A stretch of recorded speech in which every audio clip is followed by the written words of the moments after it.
It was a typical summer evening on July 17, 1996. The skies over Long Island were clear, the air calm, a perfect evening for a flight. Pan Am Flight 800, a Boeing 747, had just taken off from JFK International Airport, its passengers settling into their seats, unaware of the catastrophic fate that awaited them. But for the crew, the flight was anything but routine. The cockpit was a place of focused activity.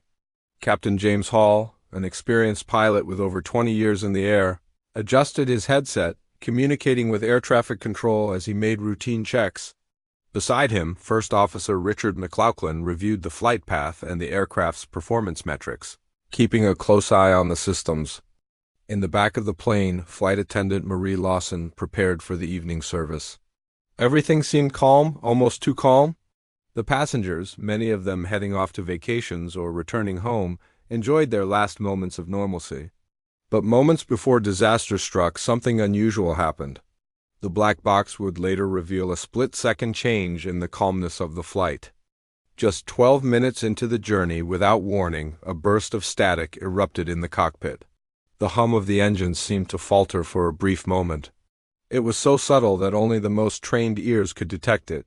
"Did you hear that?" Captain Hall's voice was calm but laced with a hint of uncertainty. "Yeah, I felt it too," replied McLaughlin, his eyes darting to the system displays. "Everything looks fine, though." There was a strange moment of silence as both men scanned the instruments. Looking for any sign of trouble? Nothing. The engines were running smoothly. The systems were stable. The weather was perfect. There was no reason to worry. But the black box recording would soon tell a different story, one that would shake the aviation world to its core.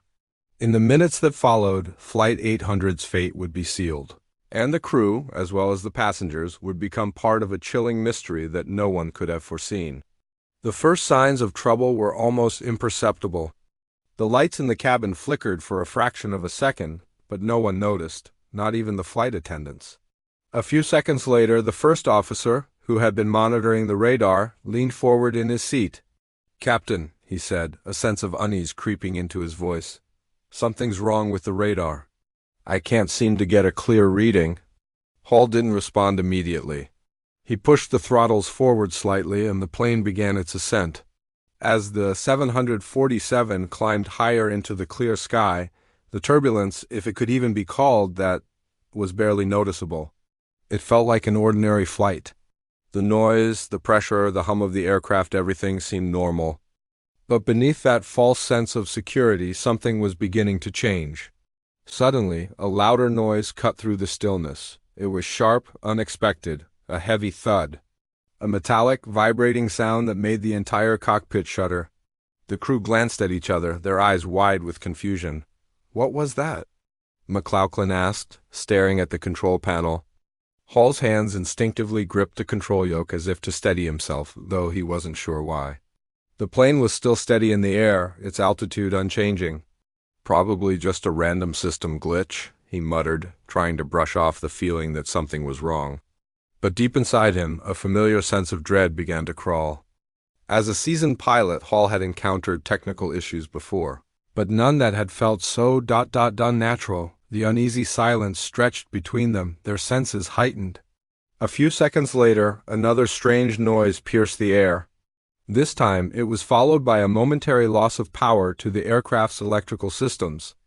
The emergency lights flickered on for a split second, only to go back out again.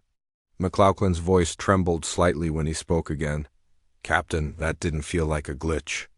Captain Hall tried to mask the unease in his voice. "Let's check the systems again. Everything should be fine."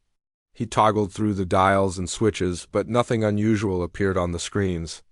The engines were still humming. The plane was flying steady. Then another thud echoed through the air, louder this time. The feeling was impossible to ignore.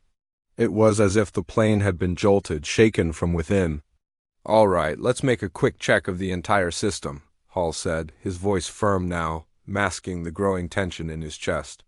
He flipped a few switches on the control panel, his hands moving methodically, trying to reassure both himself and McLaughlin, but the unsettling feeling continued to build. Back in the cabin, passengers were completely unaware of the brewing storm above them.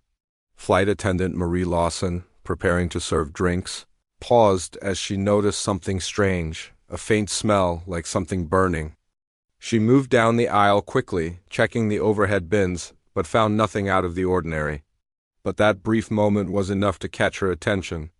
She wondered whether it was just her imagination. She shook her head, telling herself she was just tired. Meanwhile, the crew continued to search for answers. Something was wrong, but they couldn't yet pinpoint it. The moments stretched on, stretching their patience but also their nerves. And in the background, amidst the eerie calm of the cockpit, the sound of a clicking noise became louder. A soft, rhythmic clicking that almost felt like it was coming from within the walls of the plane itself. In that fleeting moment, as the crew continued to search for clues, none of them knew that in just a few minutes, the sound they would hear next would be the last they would ever hear. The first officer's voice was barely audible, but the tension in his words spoke volumes. "Captain, I don't think this is just a system glitch anymore." The words hung in the air, heavy with the weight of their truth. Hall's eyes locked on the flight controls as he began to process what was happening.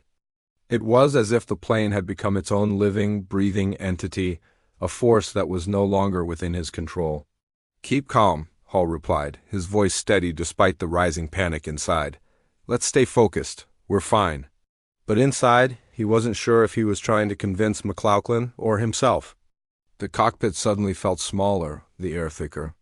Hall glanced at McLaughlin, and for the first time he saw real fear in his co-pilot's eyes. The calmness that had once defined them was gone, replaced by an unsettling sense of urgency. The strange noises continued, each one louder than the last. A sharp crack echoed through the structure of the plane, and then a massive, jarring tremor shot through the fuselage. The instruments went haywire. The plane's control systems began to flash erratically, displaying faults that didn't make sense. The radar screen went blank, and the autopilot, which had been dutifully guiding them for the past 10 minutes, suddenly switched off. The aircraft veered slightly, and Hall grabbed the yoke, trying to regain control. "This isn't right," McLaughlin said, his voice barely above a whisper. "Something is seriously wrong." But what could it be? Hall racked his brain, thinking through every possible cause: mechanical failure, fuel issues, electrical malfunction. The systems should have caught any of these long before now. Yet, as the warning lights on the dashboard continued to blink and flicker, he was left with one terrifying thought. They were losing control, and they couldn't stop it. Captain Hall's mind raced. He checked the controls again. Everything seemed normal, except for the strange clicking sound that now felt like it was coming from every direction. His heart pounded in his chest as he realized the noise wasn't coming from the cockpit at all. It was coming from below them, deep inside the belly of the aircraft. "McLaughlin, do you hear that?" Hall said, his voice tight with realization. "Yeah, what the hell is that?" McLaughlin replied, now staring at the floor as if trying to pinpoint the source. But there was nothing there, just the steady hum of the engines. But then came the unmistakable sound of an explosion, a deafening, violent eruption from within the aircraft's structure. It was as if the very heart of the plane had been ripped apart. The cockpit was filled with a shrill ringing as the cabin pressure began to drop. The walls around them seemed to tremble, and the vibrations rattled their bones. The plane shook violently, and Hall gripped the yoke with all his strength, trying to stabilize it. "What the hell just happened?" McLaughlin shouted, his voice cracking with panic. Hall didn't answer immediately. His mind was racing, trying to process what he was experiencing. The explosion had been too sudden, too intense. This wasn't something that could be explained away by a mere malfunction. Something had gone horribly wrong. "Emergency descent," Hall said, his voice now steely and commanding. "Prepare for emergency descent. We need to get this bird down fast." But as he began to make the necessary adjustments, the plane's response was sluggish, delayed. It wasn't following his commands. The cockpit's instruments were flashing a series of cryptic messages, the lights flickering on and off like a nightmare that wouldn't end. For a moment, everything seemed to stop. Hall and McLaughlin were silent, their minds grappling with the reality of what was unfolding before them. The plane wasn't responding to their commands. They were helpless. The passengers, meanwhile, had no idea what was happening. Flight attendant Marie Lawson, who had been in the back of the cabin preparing drinks, felt the change in the air before she saw it. The tremors in the floor beneath her feet, the sudden shift in weight, and the eerie quiet that fell over the plane signaled that something was terribly wrong. She rushed down the aisle, her face pale with concern. She needed to get to the cockpit to check on the crew. She could feel the panic creeping in from the back of the plane. Up front, Hall and McLaughlin were struggling to maintain control, but the plane had begun a slow, fatal descent. The nose dipped slightly and the engine sputtered. For a moment, the thudding of their hearts was all that could be heard. Hall's grip on the yoke tightened as he tried to pull the aircraft back up, but there was no response. The plane was becoming a living nightmare, a machine that had turned against them. The emergency lights flickered on, casting a haunting glow over the cockpit. The familiar sounds of the engines and air traffic control were replaced by an eerie silence, broken only by the deafening thuds and cracks that seemed to echo from within the walls of the plane. Then came the unmistakable sound of the black box recording, the rapid clicking of the systems, followed by a strange, rhythmic pulse. It was a countdown, one that they didn't know they had started. For a moment, everything went quiet.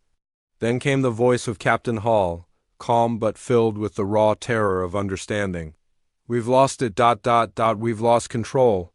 And then the final, terrifying moment. In the final moments of Pan Am Flight 800, the plane's fate seemed sealed, a deadly freefall that no one could have predicted. The cockpit was alive with frantic voices, the once sturdy hum of the aircraft replaced by a cacophony of alarms, warning lights, and increasingly chaotic transmissions. Captain Hall fought against the controls, his hands trembling as he attempted to regain some semblance of control, but the plane was no longer responding. The black box continued to record, documenting the descent into chaos. "McLaughlin, are you getting anything? Anything at all?" Hall's voice was desperate now, filled with the weight of realization. "No," McLaughlin replied, his voice thick with panic. It's all gone wrong. We're not going to make it." The words hung in the air, heavy and final. There was no turning back. They both knew it. Hall's mind was racing, a blur of memories, of regrets, of things left unsaid. A career that had been defined by precision, calmness under pressure, was now spiraling into utter chaos. The final moments were upon them, and there was nothing more they could do. Down below, the passengers were beginning to realize that something was horribly wrong. The turbulence had grown unbearable, and a sense of panic spread through the cabin. Flight attendant Lawson, in a desperate bid to maintain control of the situation, called over the intercom, her voice shaky but trying to remain professional. "Ladies and gentlemen, please remain seated and fasten your seatbelts immediately. We're experiencing some minor technical issues. We'll be back to normal shortly." But Lawson knew this wasn't a minor issue. The sound of the shaking fuselage was enough to tell her this was something far worse. She moved swiftly down the aisle, her mind racing as she glanced over her shoulder toward the cockpit. The sound of the engines was no longer steady, and she could feel the plane beginning to tilt, its nose dipping ever so slightly. This wasn't just a malfunction. This was the end. Back in the cockpit, Hall and McLaughlin's efforts to regain control were futile. The instruments had gone dark. The engine noise had grown erratic. The black box recordings revealed the final seconds of their struggle, the last desperate efforts of men trying to save their aircraft, their lives and the lives of everyone on board. "Pull up! Pull up!" Hall shouted, his voice hoarse. Come on. But there was no response. The plane refused to cooperate. The nose continued to dip, the altitude dropping rapidly, and soon Hall realized the full weight of the situation. He felt the helplessness claw at him, the realization that they weren't just losing control. They were plummeting toward the ocean below. In the final moments, as the aircraft began to break apart in the air, the black box captured the chilling sound of the crew's last breath, the final moments before everything went dark. It was over in a flash. The plane, once soaring through the sky, now a broken shell of metal and hope, plummeted into the Atlantic Ocean. In those last seconds, there was no escape. There was only a terrifying silence. The explosion was sudden, violent. The tail of the aircraft sheared off, and the rest of the plane began to break apart mid-air, the immense pressure causing the fuselage to disintegrate in an instant. There were no final words. There was only chaos, followed by the deafening roar of the ocean as the wreckage hit the water below. The crash had been so sudden, so violent, that it left little behind, only the scattered remnants of a tragic event that would remain shrouded in mystery for years to come. The black box, however, held the truth, the voices, the sounds, the final moments of Flight 800. Those recordings, now locked away in the annals of history, would one day reveal the untold story. The aftermath was a haunting silence. The plane had disappeared without a trace, its wreckage lying beneath the deep blue waters of the Atlantic. The investigators, piecing together the fragments of the wreckage, would later discover traces of a catastrophic failure, something that had gone wrong in the heart of the plane itself. But even as they uncovered pieces of the puzzle, the full truth would remain elusive for years to come. The families of the victims would never know the full extent of the horror their loved ones had experienced in those final moments. But the black box, the recordings, would be the only witness to the terror that had unfolded. It had captured the last breaths of the crew and passengers, the final desperate pleas for survival.